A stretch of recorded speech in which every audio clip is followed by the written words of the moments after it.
yang namanya Surya Paloh ini dia memiliki kekuatan sendiri. Sebagai oposisi dia tidak bisa dipandang sebelah mata. Why? Ya karena dia punya resources yang tidak dipunyai oleh Demokrat dan PKS. Nah dalam konteks ini ya tidak ada pilihan lain bagi Surya Paloh kecuali mendukung atau mendeklarasikan Anies Baswedan. Jadi bagi Nasdem, Anies itu adalah harta yang bisa mengantar Nasdem pada surga dan neraka. Nasdem mengatakan Jokowi tidak akan pernah menendang mereka selama Anies belum jelas apakah akan menjadi calon presiden atau tidak. Tapi kalau Anies sudah jelas menjadi calon presiden, itu kesempatan untuk menendang Nasdem sesungguhnya.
Assalamualaikum warahmatullahi wabarakatuh.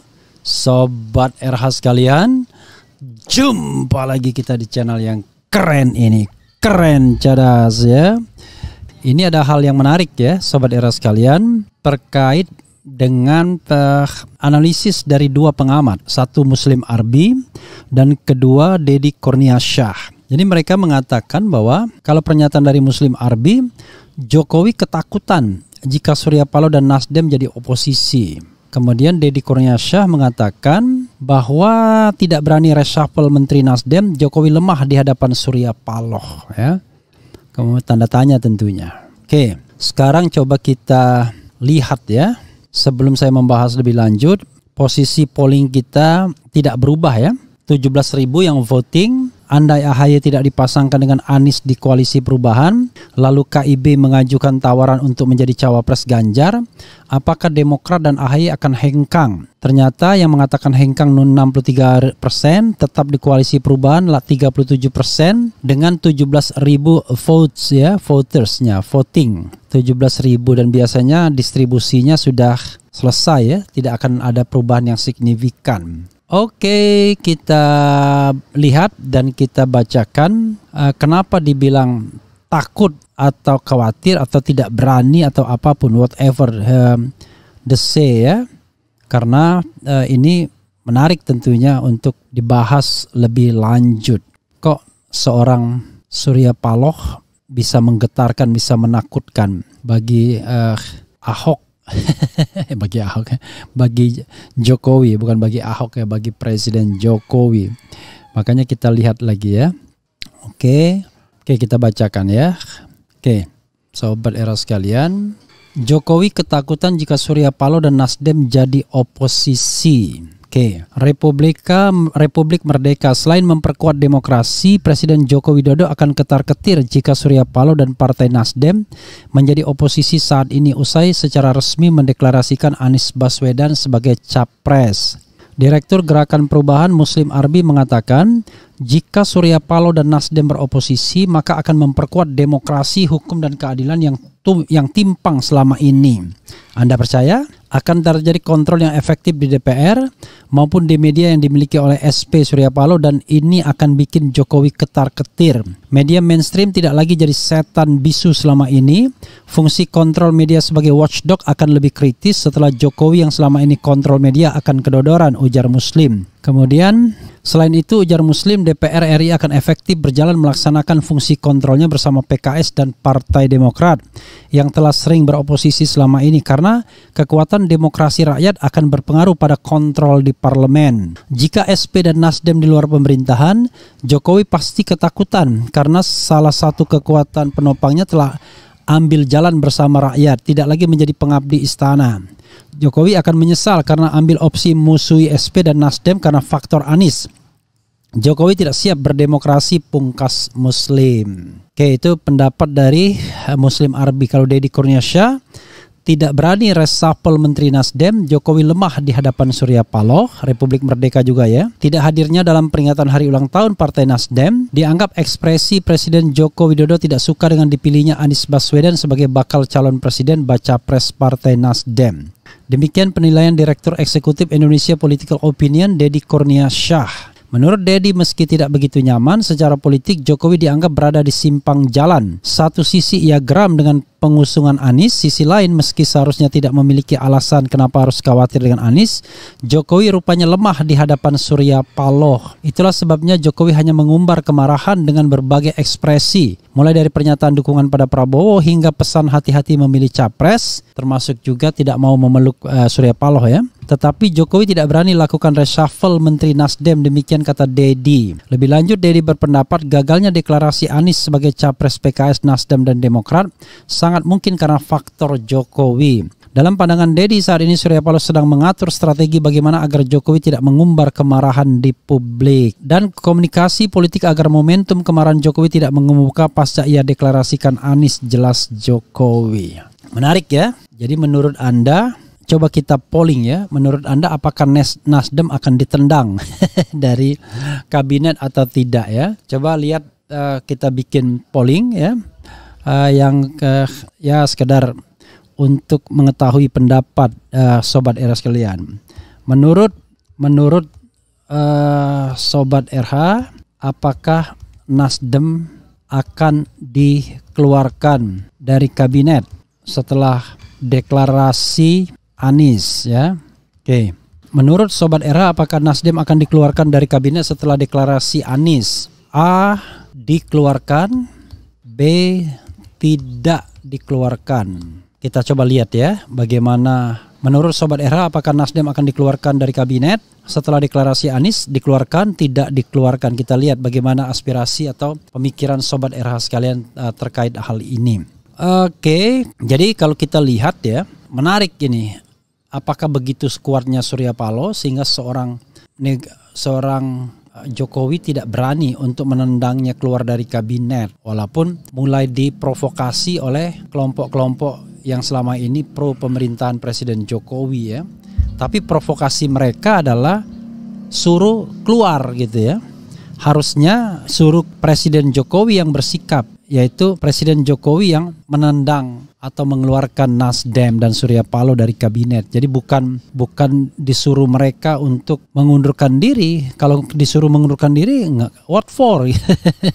Kenapa harus mengundurkan diri? Ibaratnya begitu. Karena kalau tidak ditendang oleh Presiden Jokowi, artinya kan Presiden Jokowi masih membutuhkan, atau paling tidak dia khawatir, takut kalau seandainya nanti justru ini akan membuat sesuatu yang tidak menguntungkan bagi Presiden Jokowi ke depan. Kenapa begitu? Karena kita harus pahami Sobat RH sekalian ya, yang namanya Surya Paloh ini dia memiliki kekuatan sendiri ya. Sebagai oposisi dia tidak bisa dipandang sebelah mata. Why? Ya karena dia punya resources yang tidak dipunyai oleh Demokrat dan PKS. Salah satunya adalah media. Ya, baik media cetak dan terutama media televisi ya. Kita tahu bahwa Nasdem punya Metro, punya Media Indonesia ya, punya Medcom, dan ini bisa dipakai secara efektif untuk mengkampanyekan kepentingan mereka. Nah, kalau seandainya dia berada pada posisi oposisi, maka tidak ada lagi halangan untuk mengkritik kebijakan pemerintah. Tapi kalau ditanyakan kepada Surya Paloh ingin dua-duanya, tetap bertahan di kabinet, tetapi tetap juga mencalonkan atau mendeklarasikan Anies Baswedan. Karena diperkirakan menurut hitungan mendeklarasikan Anies Baswedan itu jauh lebih menguntungkan ketimbang dia misalnya mengendorse Ganjar apalagi Prabowo Subianto, karena mengendorse Ganjar dan Prabowo itu hanya akan menguntungkan partai-partai di mana mereka berasal. Gerindra akan diuntungkan dengan Prabowo, dan PDIP kalau seandainya Ganjar tetap dicalonkan PDIP juga dan Nasdem mengekor, maka yang untung adalah PDIP. Nah, dalam konteks ini ya tidak ada pilihan lain bagi Surya Paloh kecuali mendukung atau mendeklarasikan Anies Baswedan. Jadi bagi Nasdem, Anies itu adalah harta yang bisa mengantar Nasdem pada surga dan neraka. Pengertian surga dan neraka itu adalah Nasdem punya kesempatan untuk naik suaranya atau sebaliknya turun suaranya. Tapi rasanya tidak mungkin kalau dia turun suaranya, kecuali Anies tidak jadi dicalonkan oleh koalisi Nasdem, Demokrat dan PKS, bubar koalisi pendukung Anies. Oke. Jadi Sobat Era sekalian, tentu Presiden Jokowi tidak mau berkonfrontasi dengan Surya Paloh yang memiliki resources. Tapi ada faktor lain yang sebenarnya sekarang ini sedang diupayakan, yaitu bagaimana menjegal koalisi ini. Makanya kemudian ada upaya misalnya merayu PKS, ada upaya menskenariokan Demokrat ditarik KIB dan lain sebagainya. Jadi kalau kita bicara momentumnya untuk menarik menteri-menteri Nasdem hari ini, not necessary for the time being, karena Anies belum pasti jadi calon, ya kan? Nah, tapi itu juga mungkin perhitungan kenapa tidak dideklarasikan cepat-cepat. Seandainya Demokrat dan PKS itu memang komit, tapi kalau mereka tidak komit kan susah. Jadi dengan tidak dideklarasikan cepat-cepat, maka istana masih bisa berharap, wah ini kelihatannya belum tentu jadi juga. Sementara dalam diri Nasdem mengatakan Jokowi tidak akan pernah menendang mereka selama Anies belum jelas apakah akan menjadi calon presiden atau tidak. Tapi kalau Anies sudah jelas menjadi calon presiden, itu kesempatan untuk menendang Nasdem sesungguhnya. Jadi sesungguhnya ini analisis saya ya. Jokowi berharap Anies tidak bisa memenuhi kuota 20%, entah dengan cara merayu Nasdem agar kembali ke pangkuan Bapak, merayu Demokrat dengan iming-iming tinggi, yaitu AHY wapresnya Ganjar misalnya, dengan merayu PKS dengan iming-iming tinggi Aher menjadi wakil presidennya Prabowo dan diyakinkan bahwa Prabowo punya peluang untuk menang juga, atau memang akhirnya ya mereka pasrah bahwa Anies akan menjadi calon dan pada saat itulah kemudian akan diambil tindakan kepada Partai Nasdem. Nah, tapi dari sisi Nasdem, ini analisis sekali lagi ya, mereka tidak ingin juga cepat-cepat untuk mendeklarasikan agar Presiden Jokowi juga tidak ambil tindakan apa-apa, karena Nasdem tetap ingin kadernya berada di pemerintahan selama mungkin, ya. Syukur-syukur sampai akhir masa jabatan. Karena begini, teorinya Sobat Era sekalian, teorinya ya, seandainya ya sampai pada saat pemilihan nanti dan pada saat pemilihan ternyata ya kan Nasdem menang dengan Anies Baswedan, maka belum tentu juga Nasdem akan ditendang oleh Presiden Jokowi dalam sisa masa jabatan, karena sama saja itu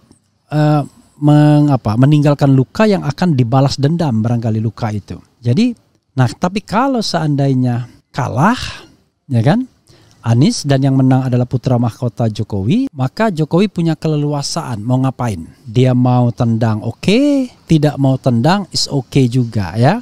Jadi oke dan oke ya. Kalau dalam posisi menang tuh segalanya enak, tapi kalau dalam posisi kalah segalanya pasti tidak enak ya Sobat Era sekalian. Oh, coba kita bacakan komentar Sobat Era terkait dengan ini ya. Coba kita bacakan. Semut merah ya. Walaupun Anies jadi nyapres, Anies akan sangat berat jika berlawanan dengan Ganjar. Saya agak pesimistis Anies menang karena Ganjar didukung oleh incumbent yang punya kuasa atas BIN, TNI, Polri, dan BUMN. Makanya kita mengharapkan Presiden Jokowi meninggalkan legacy yang baik. Ya, cuman untuk meninggalkan legacy yang baik ya Presiden Jokowi harus yakin bahwa tidak ada masalah bagi dirinya setelah 2024. Tapi kalau banyak masalah, apalagi masalah hukum, wah dia khawatir pastinya. Oke. Yang ketakutan itu Partai Nasdem, takut menterinya ditarik. Oke. Sebenarnya ngapain dia takut dan tidak takut toh? Yang penting kan kuasa Jokowi. Jadi kalau Jokowi berkuasa ya tinggal tarik aja dia, tinggal berhentikan saja. Oke ya. Karena dalam hal ini yang dependent itu adalah Nasdem. Kan Jokowi kan punya kekuasaan. Dia berhentikan aja menterinya, reshuffle. Ya, jadi mau takut nggak takut itu soal lain itu. Tetapi intinya adalah yang punya kekuasaan adalah Jokowi. Karena itu ukuran takut dan tidak takutnya di Jokowi, bukan di Nasdem. Nasdem ukurannya pasrah dan tidak pasrah, kira-kira begitu. Salam cadas Bung Refli, saya ingin sampaikan tolong jangan hanya salahkan Partai Demokrat semata dalam pengajuan AHY sebagai cawapresnya Anies, karena Nasdem sudah ajukan capresnya, sekarang Demokrat ajukan AHY. Loh. Kok Nasdem Anies kok dibilang calon presidennya Nasdem? Enggak, Anies itu non partai tetap. Makanya nanti pinter-pinteran PKS sama Demokrat sama-sama miliki Anies. Jadi dia punya share, punya saham. Nanti akan kita lihat siapa yang lebih untung menjual Anies Baswedan. Apakah Nasdem, apakah Demokrat, apakah PKS. Karena menurut pollingnya RH, yang untung itu PKS malah, bukannya Nasdem. Tapi kita lihat nanti ya. Oke. Kasihan sama Jokowi menolak Anies mendukung calon lain. Padahal kalau dia mendukung Anies pasca presiden dia akan aman karena tidak ada sifat balas dendam. Beda yang lain, Ganjar, Prabowo, apalagi Erlangga. Enggak dong, kalau Ganjar, Prabowo tidak akan dendam karena mereka kan satu kubu. Jadi sebenarnya bukan dendam-mendendam. Artinya ya Anies pun belum tentu juga mau katakanlah nggak ada istilah dendam-mendendam. Tapi kalau kita bicara tentang penegakan hukum kan susah juga nantinya. Misalnya penegakan hukum terhadap KM50 kan dituntut oleh masyarakat pastinya. Kemudian tentang ijazah ya kan akan dituntut ya. Oke. Lebih ketar-ketir P3 dan PAN keluar dari KIB dan Nasdem keluar kabinet dan jadi oposisi baru keren dan seimbang ya. Kalau P3 dan PAN apa yang bisa diharapkan ya? Kalau misalnya selalu ada ancaman bagi ketua umumnya untuk katakanlah dipermasalahkan sisi hukumnya ya.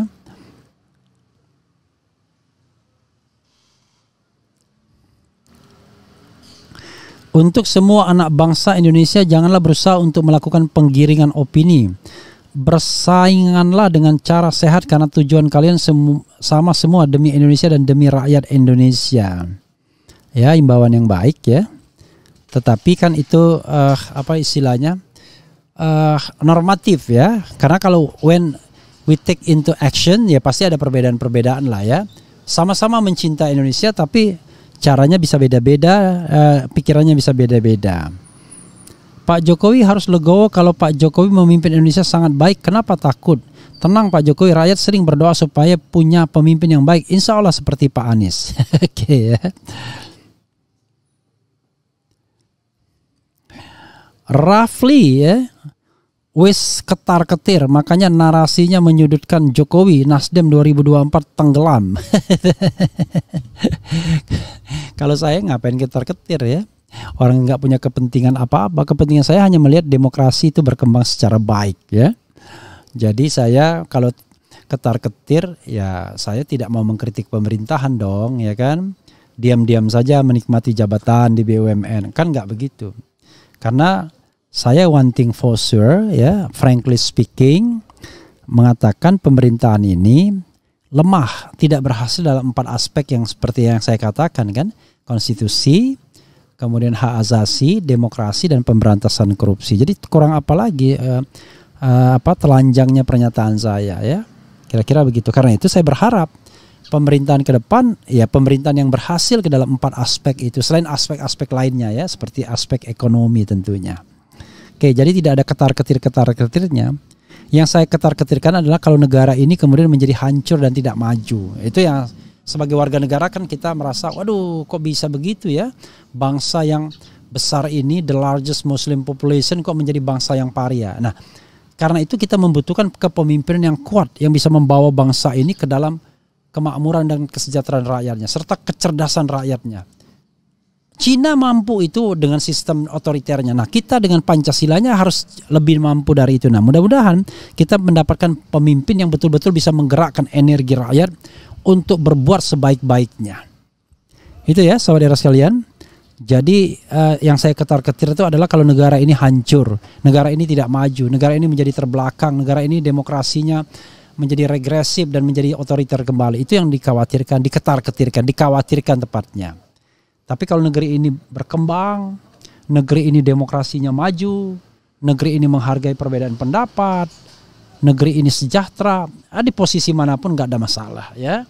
Mau tidak dapat jabatan, oke, dapat jabatan juga nggak akan lari kita dari tanggung jawab dan lain sebagainya. Insya Allah begitu ya. Oke, saudara sekalian, itu saja. Wassalamualaikum warahmatullahi wabarakatuh. Ciao.